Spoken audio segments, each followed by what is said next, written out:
Sehr welcome zu den schönsten Aufgaben aller Zeiten. E aqui temos mais uma vez um estudo de Troitsky, do ano de 1895.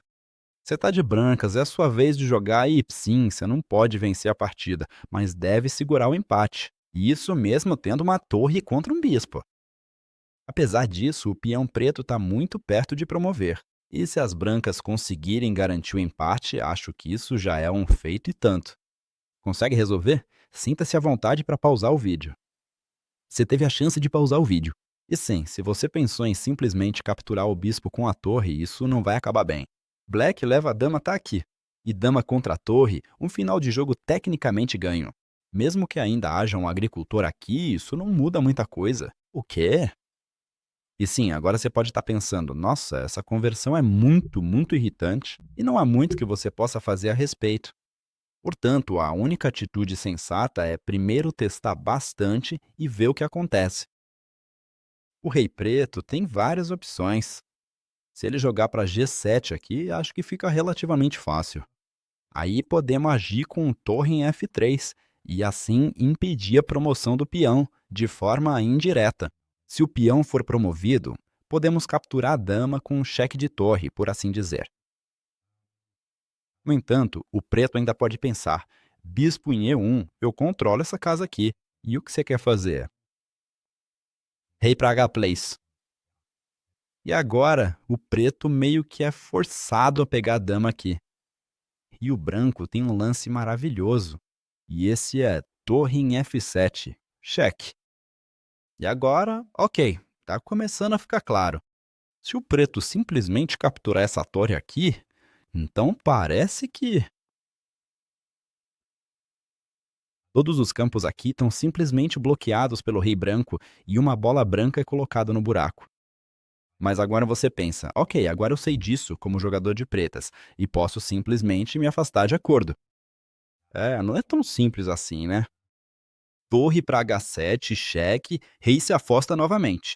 E no máximo nessa situação, sim, o negro tem que reagir um pouco e dizer sim, ok, agora minha dama está sendo atacada, agora eu tenho que nocauteá-lo. E, com o mesmo motivo de antes, o rei fez um pacto consigo mesmo. Isso foi em resposta ao checkmate, rei para G7. A jogada simples. O ligeiramente mais difícil é König depois de E7. E espero que você tenha calculado ambos. Exatamente, como é que continua aqui? Ainda é preciso pensar em algo para impedir essa promoção do peão de alguma forma, mas não é tão simples. Por isso, vamos simplesmente dar outro cheque. E depois, rei para F6. Sim, agora precisamos encontrar outro plano. E é assim que parece.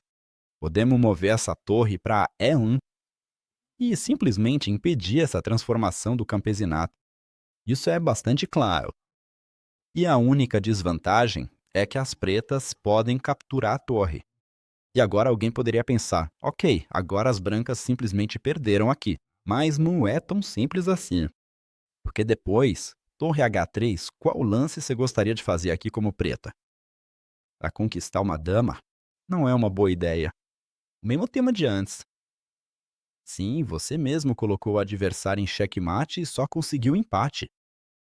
Mas agora você pensa, ok, se eu pegar uma torre, acontece exatamente a mesma coisa. Então, aqui também é mais ou menos assim. O empate por afogamento está prestes a acontecer.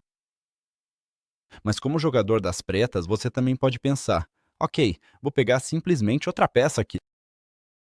Bispo. Não é uma ideia tão boa, porque ficamos com 2 bispos de casas pretas, e com isso não conseguimos dar mate. Mas o cavalo? Bispo e cavalo é um final tecnicamente ganho. E se as brancas aqui não conseguirem fazer nada para impedir ou ganhar uma peça de alguma forma, então as pretas garantem a vitória de repente. Mas é exatamente nessa situação que a tática entra em jogo. Sim, não precisa de muita imaginação aqui. Agora, jogando de brancas, se você está nessa situação. Rei para G2 ataca o cavalo. E o cavalo não tem muitas opções. Em H3 e F3, ele é capturado imediatamente. E em E2, ainda temos um lance maravilhoso com as brancas. Você consegue encontrá-lo? Sim, acho que nem foi tão difícil de encontrar se você chegou até aqui. Rei para G2. Frum. Atacamos o bispo e o cavalo e eles simplesmente não combinam muito bem juntos. Eles não conseguem se proteger mutuamente e colocar ambos em segurança. Não é possível fazer isso em um só lance. As pretas vão perder uma peça leve aqui, e com a peça leve restante não conseguem dar mate. E assim, as brancas garantiram o empate. Esse foi o problema de hoje, e novamente foi um problema de Troitsky. Talvez você já tenha ouvido esse nome algumas vezes nos estudos que apresento aqui. Eu só queria fazer uma pergunta. Você teria interesse se eu pegasse um desses compositores e falasse só sobre ele e contasse um pouco do background dele e talvez assim mostrasse um, dois ou três estudos que estejam mais ligados a esse compositor? Essa é uma ideia que eu tive, mas queria saber o seu feedback sobre isso. Escreve para mim nos comentários. E como sempre, deixei outro vídeo recomendado aqui do lado para você. Clica lá se quiser e aí a gente se vê no próximo vídeo.